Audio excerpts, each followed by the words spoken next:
많이들 안 보셨을 겁니다. 학교에서는 하나님께서 직접 명령하신 부분이 있는데요. 무엇을 명령하시냐면 금요기도 때 제가 잠깐 앞부분을 말씀을 드렸는데 성전을 건축하라라고 명령을 하십니다. 성전을 건축하라라고 명령하셨던 부분은 출애굽기에 보게 되면 친히 성막을 지으라라고 말씀하셨던 것처럼 출애굽기의 이후에 다윗이 성전을 지으렸던 다윗의 마음, 그리고 솔로몬이 성전을 짓게 되죠. 그 성전, 그리고 그 이후에 이 바벨론의 침략으로 인해서 남쪽 유다는 멸망을 당하게 됩니다. 멸망 중에서도 아주 완전한 멸망이죠. 회복의 가망이 전혀 없는 모든 사람들이 바벨론으로 끌려가게 되고, 또 왕은 눈이 뽑혀서 잡혀가게 되고, 그리고 성전은 완전히 무너져서, 솔로몬의 성전은 완전히 무너져서 회복의 기미가 없었을 그 당시에 하나님께서는 바사왕 고레스의 마음을 움직이십니다. 바사왕 고레스의 마음을 움직여서 그로 하여금 귀국을 하도록 하지요. 3번의 귀국이 일어나게 됩니다. 1번, 2번, 3번. 그때 말씀드렸던 것처럼 에스라, 느헤미야, 그리고 학개, 스가랴. 이 에스라, 느헤미야의 가장 큰 특징을 보게 되면, 뒷부분을 보게 되면 어떤 특징이 나타나면 말씀을 통해서 진정 변화가 그들이 일어나게 되는 것을 보게 됩니다. 이 하나님 말씀을 그들에게 들려주면, 에스라도 들려줬을 때 그들이 깨닫고 변화가 일어나게 되고요. 느헤미야도 그 뒷부분에 성경의 말씀을 들려줄 때 백성들이 가슴을 치며 통곡하는, 회개하는 장면이, 역사가 일어나게 되지요. 학개도 하나님께서 학개 선지자를 통해서 무너진 성전을 건축하라라고 학개 선지자에게 하나의 놀라운 특명을 내리시게 됩니다. 왜 하나님께서는 성전을 그들로 하여금 건축하라고 하셨을까요? 그것이 오늘 우리들의 문제입니다. 그리고 그 건축을 하라고 했는데 그 성전의 건축은 그들의 생각들대로 쉽게 이루어지지 않았습니다. 성전의 건축은 실제적인 하나님께서 단순한 건물을 지으라는 명령이 아니었던 것이죠. 무슨 명령이셨습니까? 언약의 백성의 자리를 회복하라라는 것입니다. 나와 너와의 관계, 나는 너의 하나님이 되고 너는 나의 백성이 되리라라는 그 언약의 관계를 하나님께서는 회복하고 싶으셨던 것입니다. 왜 그것이 회복이 안 됐을까요? 철저하게 무너졌던 이스라엘, 남쪽 유다, 철저하게 무너졌기 때문에 그들의 일어날 힘이 없었던 것이죠. 일어날 힘이 무엇이 있겠습니까? 나라 자체가 완전히 무너져서 성전 무너지고 나라 자체가 무너졌을 때 어떤 힘이 있겠습니까? 하지만 하나님께 그들을 보내시면서 성전을 다시 한번 짓고 그 우상의 나라, 그리고 너의 삶까지 무너졌던 그 나라에서 회복할 수 있었던 것은 다시 한번 이 하나님의 중심을 서서 이 언약된 백성의 자리로 돌아오라라는 그 진정한 힘을 하나님께서는 원하시고 계셨던 것입니다. 또 하나의 회복이 무엇이었을까요? 언약 백성의 관계에서 또한 예배하는 자로의 회복을 원하시고 계십니다. 예배. 여러분 예배에 대해서 어떻게 생각하고 계십니까? 우리가 많은 예배를 드리고 있지만 실제 정말 그 예배 가운데 주시는 그 풍성한 은혜 가운데 정말 회복을 얻고 계시냐는 것이죠. 자, 청년부 예배를 지금 이제 3개월을 지금 준비하고 있는 게 예배에 대한 부분을 지금 준비하고 있습니다. 예배 찬양하는부터 찬양, 선곡, 기도, 말씀, 그리고 앞에 나와서 찬양 인도하는 법까지 다 한번 예배에 대한 부분을 새롭게 한번 준비하려고 하고 있습니다. 근데 목사님이 갑자기 바꾸자고 그래가지고 오늘 이제 학개서를 금요일부터 준비를 했었는데 짧은 거를 그래서 한번 택해봤습니다. 짧은 학개서 1장 2장이 너무 짧은 조리라서 학개서를 택했었는데요. 예배에 대한 회복을 하나님께서는 원하시고 계십니다. 언약을 백성을 자리를 찾고 예배에 대한 회복을 찾기를 원하시고 계십니다. 그 예배에 대한 회복, 말씀에 대한 진정한 은혜를 받기 위한 그것을 하나님께서는 원하시고 계시다라는 것이죠.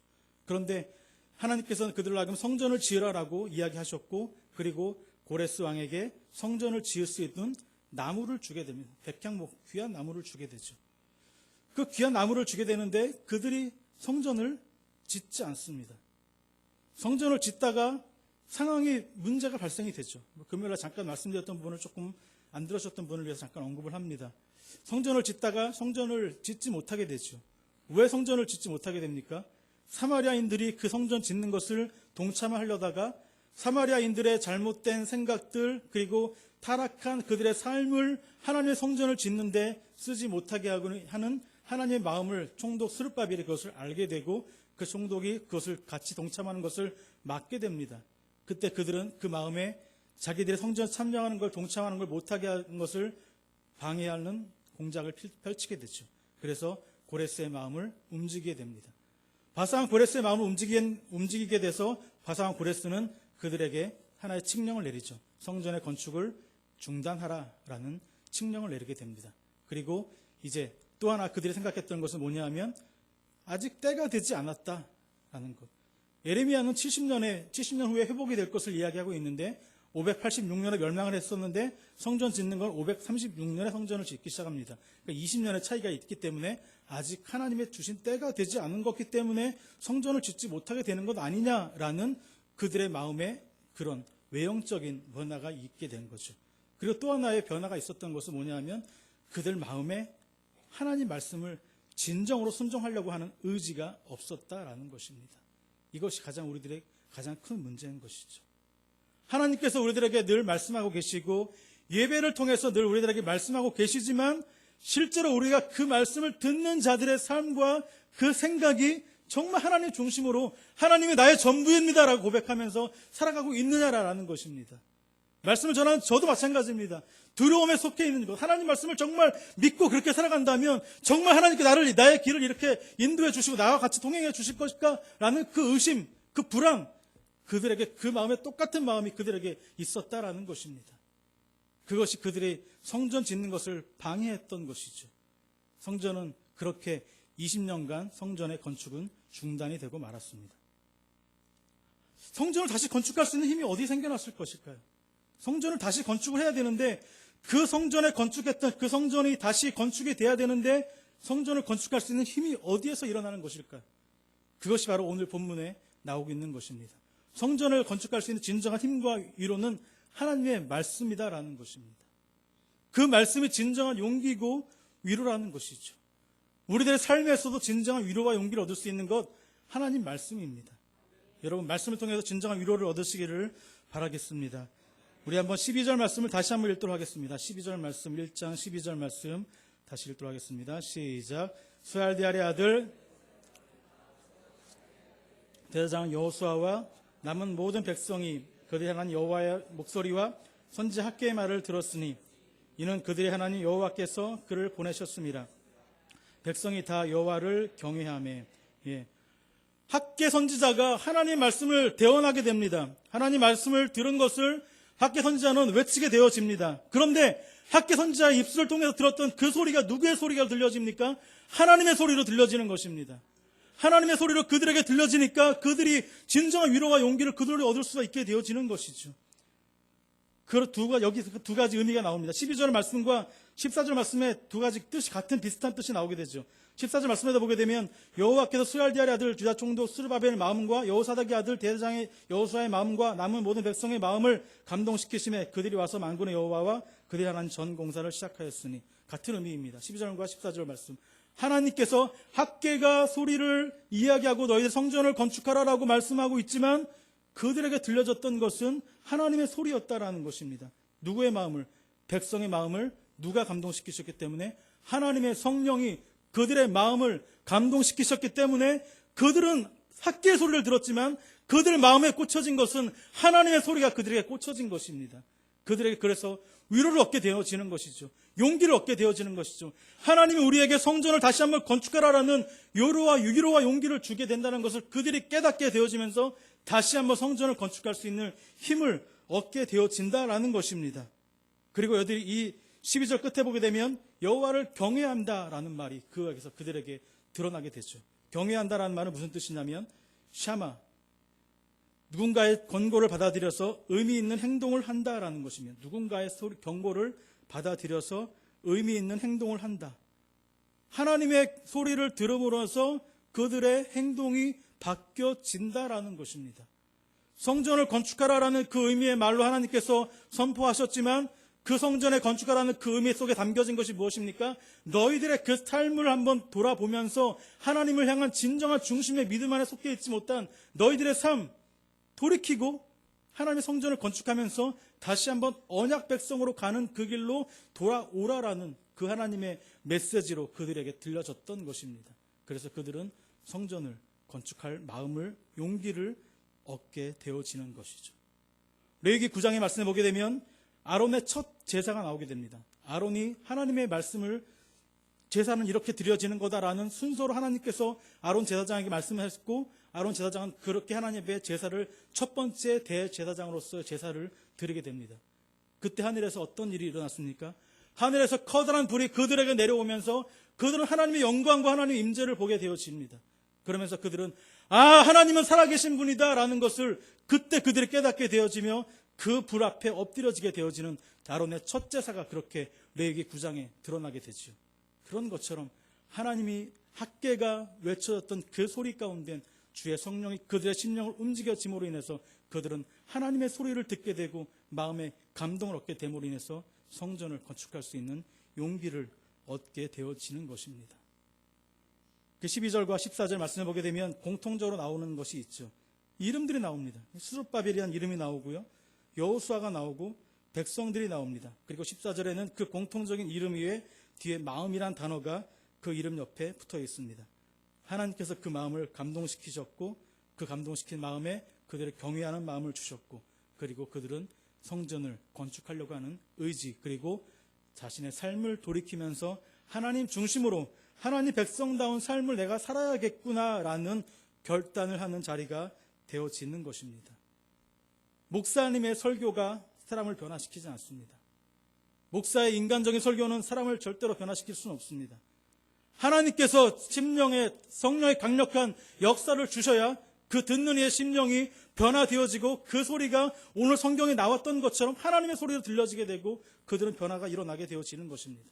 그러니까 여러분들이 목사님을 위해서 기도해야 될 부분이 바로 그런 부분들이죠. 목사님 선포되는 말씀이 목사님 자신도 성령의 감동이 되어지는 말씀이 되어야 되고 듣는 이들의 심령이 성령의 감동으로 움직여져서 그 소리가 누구의 소리가 사람의 소리가 아닌 하나님의 소리로 들려져야 되도록 여러분들의 강력한 기도가 있어져야 된다는 것입니다. 그리고 이 예배 자리에 성령의 강력한 역사하심을 통해서 우리가 예배를 사모하는 자, 심령 속에 그 뜨거움이 있는 자들은 그 예배 가운데 역사하시는 성령의 소리를 듣게 되어진다는 것입니다. 그래서 예배 가운데 예배 결과가 무엇입니까? 진정한 위로가 그 안에서 나와지는 힘을 얻을 수가 있게 되어지는 것이죠. 습관적인 형식적인 그 예배 가운데 진정한 힘을 얻을 수가 없습니다. 하지만 사모하고 성령의 적사하심을 기대하는 자들에게는 그 소리가 들려지는 것이고 그 마음이 깨달아지는 것이면서 그 위로가 우리에게 채워지게 되면서 우리는 그 말씀 붙잡고 나갈 수 있는 힘을 이 예배당에서 얻게 되어지는 것입니다. 성령님께서는 우리들에게 그런 깨달음과 도전을 주시고 계십니다.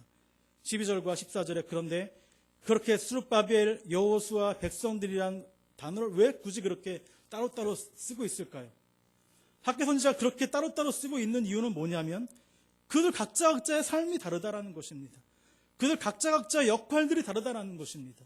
스룹바벨은 총독으로서 온 유다 사람들을 다스리는 총독의 자리에 있는 사람이고요. 여호수아는 대제사장으로서 제사를 이끌고 있는 사람들입니다. 그런 백성들은 그 역할과 그 역할을 도와주는 일들을 감당하는 것이죠. 그러니까 성령님께서 각자에게 그런 은혜를 주시고 각자에게 그런 깨달음을 주신다면 그 각자의 역할을 통해서 하나님의 영광이 하나로 합쳐지면서 놀랍게 드러나게 되어지는 것입니다. 그러니까 각자에게 주시는 은혜가 다릅니다. 각자의 역할이 다르다라는 것입니다. 계속 지금 학개서에서는 그 이름들을 그렇게 따로따로 구분해서 사용하고 있는 것을 보게 되는 것입니다. 우리에게도 각자의 사명들이 있지 않습니까? 우리에게도 각자의 그 역할들이 따르게 있는 것처럼 하나님께서는 은혜 받은 자로서의 각자의 위치에서 그 역할들을 하나님을 드러내는 하나님 영광을 드러내는 그 일들을 하기를 원하시고 계시다라는 것입니다. 오늘도 이 은혜를 받으시는 말씀 가운데 위로를 얻으시는 분들 정말 각자의 삶에서 하나님 영광을 드러내시길 바라겠습니다. 근데 이 학개 선지자 이 위로가 그들에게 마음에도 와닿습니다. 마음에 감동을 받게 됩니다. 하지만 그 위로도 오래 가지 못하게 됩니다. 그 말씀이 정말 오래 가게 된다면 이 말씀이 또 나오진 않겠죠. 근데 이 말씀이 위로가 오래 가지 못하게 됩니다. 불과 25일 만에 다시 한번 위기가 찾아오게 되어지는 것입니다. 왜 이렇게 위기가 찾아오게 될까요? 하나님 말씀이 능력이 없어서 위기가 찾아오게 되는 걸까요? 아닙니다. 우리는 그만큼 우리 자신이 죄로 인해 부패된 심령이고 우리가 말씀과 성령의 인도를 받지 아니하게 되면 우리 안에 가지고 있는 그 옛 성품은 그렇게 쉽게 자라나게 된다라는 것입니다. 나는 드러나고 싶지 않을지라도 내 본성이 그렇게 늘 드러나게 된다라는 것이죠. 그러니까 사도 바울이 얘기했던 것처럼 나의 옛 본성과 주의 성령 안에서 내 안에서 그런 늘 싸움이 일어나게 되어진다라는 것입니다. 존 오웬의 죄죽이라는 그 책에도 그 죄는 사라진다라고 표현하지 않습니다. 죄는 작아진다라고 표현합니다. 없어진 것 같이 숨어 있지만 나중에 되면 그 죄는 다시 한번 커다랗게 튀어나와서 나의 심령을 지배한다라고 이야기하고 있는 것을 보게 되어집니다. 성전 재건이 25일 만에 다시 한번 위기가 오게 되는데요. 그 위기가 어떤 거냐면 3절 말씀을 다시 한번 보도록 하겠습니다. 3절 말씀. 3절입니다. 2장 3절 말씀 같이 읽겠습니다. 시작. 너희 가운데 남아있는 자 중에서 이 성전의 이전 영광을 본 자가 누구냐? 이제 이것이 너희에게 어떻게 보이느냐? 이것이 너희 눈에 보잘것없지 아니하냐? 네. 어떤 것을 봤냐면 이전의 영광, 이전의 성전, 누구의 성전이었죠? 솔로몬의 성전이었습니다. 솔로몬의 성전을 보고 나서 이제 그 지금의 성전을 지으려고 하니까 성전이 너무나 초라한 거예요. 솔로몬의 성전 정말 그 아름답고 그 내부들이 금박으로 은박으로 둘러싸여 있고 아름다운 집기로 가득 차 있었던 그 성전과 이제 자기들이 짓는 그 초라한 성전을 바라보니까 이 성전은 성전이 아닌 거예요. 너무나 초라한 거예요. 그래서 그 성전은 그 솔로몬의 성전의 그 예전의 성전을 봤던 그 사람들이 그것을 바라보면서 눈물을 흘리게 됩니다. 가슴을 치게 됩니다. 왜 하나님의 성전이 이렇게 초라할 수밖에 없는 것일까? 이전의 영광은 어디 갔는가? 하나님의 그 축복은 어디 갔는가? 라고 생각하면서 그들은 이 성전을 보면서 초라한 것을 느끼게 되어지는 것입니다.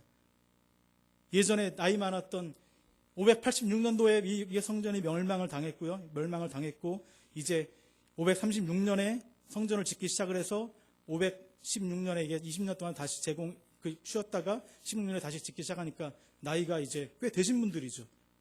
그래서 나이를 따지게 되면 최소한 70세에서 80세 이상 되시는 분들이 이전에 솔로몬의 영광을 봤던 분들이 예전에 이 영광을 바라보면서 이전의 영광과 미치지 못했던 초라한 모습을 보면서 그들은 가슴을 치면서 안타까워하고 있었던 것입니다.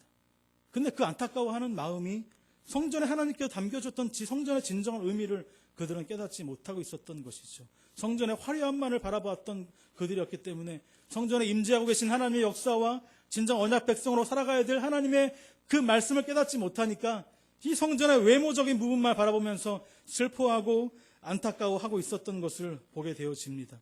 물론 고레스 왕이 성전 건축할 수 있는 나무들을 지원을 해주었지만 그 나무들이 얼마만큼의 그들의 영광에, 이 솔로몬의 영광에 얼마만큼 차지할 수가 있었겠습니까?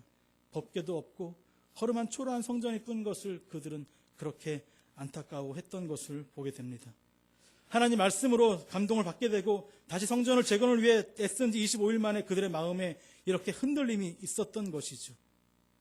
성전의 공사가 점점 나아갈수록 그들은 이 부흥의 기쁨 대신에 그 초라함 때문에 눈물만 흘릴 뿐입니다. 이전에 영광을 받던 그 사람들이 하나님의 마음을 헤아리지 못한 채 슬퍼하고 있었던 것입니다. 이런 내용이 또 어디에 드러나게 되죠? 가나안 땅을 바라봤던 정탐꾼들의 내용에서 등장이 되어집니다. 10명의 정탐꾼들이 그 가나안 땅을 갔다 와서 우리가 그들을 보기에는 메뚜기 같았더라. 우리의 모습이 그렇게 초라하지 않냐라고 이야기했을 때 그 다음 절에 뭐라고 나옵니까? 이스라엘 백성들이 밤새도록 통곡을 했다라고 이야기합니다. 밤새도록 그들은 10명의 정탐꾼의 이야기를 듣게 되면서 하나님의 말씀이 그들에게 들려지지 않았고 위로가 그들에게 채워지지 않고 밤새도록 그들은 통곡하는 자들의 모습으로 등장하고 있었다라는 것입니다. 그들의 통곡, 이 성전의 모습을 바라보면서 그들이 했던 통곡, 우리들이 깨달아야 할 부분이 바로 여기에 있습니다. 우리의 믿음, 우리의 마음이 이렇게 약하구나라는 것을 여러분들이 깨닫기를 원합니다. 그렇기 때문에 말씀과 성령으로 인도함을 받지 아니하면 안 된다라는 것입니다. 우리가 철로역정이라는 책을 잠깐 보시면 그 천국에까지 가는 과정에 얼마만큼의 굴복이 있습니까? 때로는 기쁨을 만나게 되지만 슬픔을 만나게 되고 좌절을 만나게 되고 그런 갈등을 만나게 되어지는 것처럼 그렇게 한 단계 한 단계 가는 길이 바로 그 천국에 가는 길이지 않습니까? 말씀으로 위로를 받았던 이 이스라엘 백성들이 진정한 위로를 얻었지만 이 성전의 외모적인 초라함 때문에 그들은 다시 한번 실망하게 되면서 성전의 공사를 중단하게 되어진다라는 것입니다. 그럴 때 성전의 중단을 어떻게 하나님께서는 다시 한번 그들을 위로해 주실까요? 그들 다시 한번 세우시는 힘이 무엇일까요? 하나님의 말씀에 능력이 없으셔서 그러실까요? 하나님 말씀은 오늘도 살아계셔서 우리들에게 말씀하고 계시고 성령님께서는 우리들에게도 지금도 이야기하고 계시지만 우리들의 부패, 우리들의 옛 성품, 그것은 이 말씀과 늘 충돌하게 되어지고 우리가 그렇게 갈망하고 사모하는 마음이 우리 안에 있지 않으면 되면 우리들의 성품은, 옛 성품들은 그렇게 옛성으로 다시 돌아와서 흔들리게 되어지는 것을 보게 된다는 것입니다. 그래서 시편 51편에 보게 되면 다윗은 이렇게 이야기합니다. 51편 11절에 주의 성령을 거두지 마소서. 자신의 죄악으로 주의 성령이 거두어짐으로 인해서 자신이 흔들릴까 봐 두려워하는 마음으로 주의 성령을 거두지 마소서라고 이야기하게 됩니다. 이렇게 흔들리고 두려워하는 자들에게 하나님은 다시 한번 위로해 주시는 것이 역시 하나님의 말씀이다라는 것입니다. 하나님 말씀은 그렇게 끝없이 우리들에게 늘 말씀해 주시고 위로를 주시고 새 힘을 부어 주시고 계시다라는 것입니다. 어떻게 말씀하고 계십니까? 4절 말씀입니다. 2장 4절 다시 한번 같이 읽도록 하겠습니다. 2장 4절입니다. 2장 4절입니다. 시작. 그러나 여호와가 이르노라 스룹바벨아 스스로 굳세게 할지어다. 여호사닥의 아들 대제사장 여호수아야 스스로 굳세게 할지어다. 여호와의 말이니라 이 땅 모든 백성아 스스로 굳세게 하여 일할지어다. 내가 너희와 함께하노라 만군의 여호와의 말이니라. 네, 스스로 굳세게 할지어다. 하나님의 약속의 말씀입니다. 너희 자신을 스스로 굳세게 지켜라 라는 것입니다. 성전 건축이 힘들었던 것일까요? 아닙니다. 자신들의 시리와 회의에 빠져 있었던 것이 힘든 것입니다. 자신들이 하나님 말씀을 믿지 못하는 것이 힘든 것입니다. 외형적으로 들어오는 압박과 갈등이 자신들을 힘들게 만든 것입니다. 왜? 하나님 말씀을 자신들이 믿지 못하기 때문에 그들은 힘들어할 수밖에 없는 것입니다. 하나님을 진정 따라가지 못하는 자는 그런 갈등과 불안과 초조 안에 있을 수밖에 없는 것이죠. 성전 건축은 아까 말씀드렸던 것처럼 하나님의 백성으로 살아가는 그 길입니다. 하나님의 백성으로 그 안에 들어가면 그 안에 진정한 풍요와 회복이 그 안에 있음에도 불구하고 우린 하나님 앞에 순종의 고백을 하지 못하고 하나님께 정말 원하시는 그 길대로 가기 위한 결단과 삶이 우리 안에 일어나지 않고 있다는 것입니다.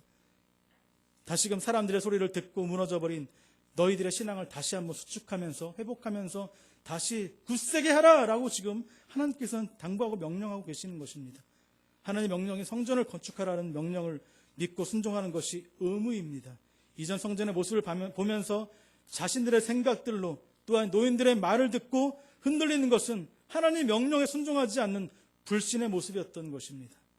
25일 전에 성령의 충만을 받고 감동을 받은 자들입니다. 다시금 마음이 흔들리지 않도록 주의 성령의 도우심을 간구해야 한다는 것입니다. 세상의 소리, 사람의 소리, 내 마음의 소리, 이 소리에 우리의 믿음이 얼마나 많이 흔들리고 있습니까? 하나님의 소리를 들어야 되는 그 소리를 귀를 기울여야 됨에도 불구하고 우리는 세상의 소리를 듣습니다. 인터넷의 소리를 듣게 되고 신문의 소리를 보게 되고 그리고 우리의 믿음조차도 그 안에서 흔들리게 되어지는 것입니다. 무슨 소리를 들어야 되겠습니까? 여러분, 하나님의 소리를 들으셔야 된다는 것입니다. 학계 시대에만 그런 것이 아닙니다. 신자들의 가장 큰 문제가 하나님의 소리에 귀를 기울이고 하나님의 소리에 우리의 온 힘을 다해서 그 순종하기 위한 노력이 있어야 됨에도 불구하고 우리는 정말 내가 그 소리에 더 민감하기보다는 들어야 될 소리, 듣지 말아야 될 소리에 너무나 민감하고 살아가고 있는 그 모습, 회개해야 될 소리라는 것입니다. 하나님 우리에게 날마다 성경을 주시고 이렇게 전 시대의 사람들의 모습을 성경을 통해서 보여주시고 계십니다. 그리고 그렇게 하여금 깨닫게 하고 계십니다. 하나님 말씀에 더욱더 귀를 기울이고 세상의 소리, 사람들의 소리, 내 내면에서 우러나는 그 소리에 귀를 기울이지 마시고 하나님의 소리에 더욱더 가까이 하실 수 있는 저와 여러분 되어지기를 간절히 바라겠습니다. 두 번째로는 언약과 나의 영이 계속 함께 할 것이다 라고 이야기합니다. 5절 말씀입니다. 5절 다시 한번 읽도록 하겠습니다. 5절입니다. 시작. 너희가 애굽에서 나올 때에 내가 너희와 언약한 말과 나의 영이 계속하여 너희 가운데 머물러 있나니 너희는 두려워하지 말지어다. 성경에서 가장 많이 나오는 단어가 바로 너희와 함께 하겠다라는 약속입니다. 하나님은 우리들에게 이렇게 날마다 너희와 함께 하겠다라고 약속하지만 우리는 그 약속의 말씀을 믿지 못하고 따라가지 못하고 그 말씀대로 그 말씀에서 얻어난 힘을 얻지 못하고 있습니다. 성령의 대표적인 역할은 무엇입니까? 말씀을 깨닫게 하는 역할이 성령님의 역할이죠. 또 하나 성령님의 역할은 무엇이냐면 위로자의 역할을 하십니다. 위로자. 그것을 요한복음 16장 7절에 보게 되면 보혜사라는 단어를 쓰게 되죠. 보혜사. 보혜사라는 호칭의 뜻이 무엇입니까? 같이 계시는 분이라는 뜻이며 늘 옆에서 같이 계시는 분이라는 뜻을 가지고 있습니다. 하나님께서는 학개 선지자를 통해서 1장 13절에 그다음에 4절과 5절 말씀에도 너희와 함께하게 하겠노라 라고 말씀하고 계십니다.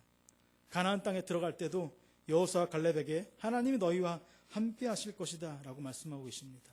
그리고 예수님께서도 마태복음 28장 20절에 내가 세상 끝날까지 너희와 항상 함께 있으리라 라고 말씀하고 계십니다. 하나님의 약속은 우리와 같이 계시고 싶으시다라는 것이죠. 우리가 같이 있으시다라는 겁니다. 성령님의 말씀으로, 성령님의 은혜를 통해서, 말씀의 약속을 통해서 우리와 같이 계시고 같이 있으시고 싶어 하시고 영원히 하나님께서 같이 있고 싶어 하는 마음이 그 안에 담겨져 있다라는 것입니다. 바벨론의 포로에 잡혀갈 때도 하나님께서는 그들 잡혀가는 그 중에서도 같이 계셨습니다. 그리고 하나님께서 같이 계실 때 그들 마음에 위로해 주셨고, 그리고 회복의 역사도 하나님께서 계획하신 때 이루어 주셨던 것입니다. 그때도 같이 계셨고 지금도 같이 계시고 영원히 같이 계실 분이시다라는 것입니다. 그래서 7절 말씀에 보면 그래서 같이 계시면서 성전의 영광이 충만하게 하리라 라고 말씀하고 계시는 것입니다. 성전의 영광이 무엇입니까? 성전의 영광, 건물의 영광을 말하고 있는 것은 아니죠. 학교에서 말하고 있는 건 건물의 영광이 아닙니다.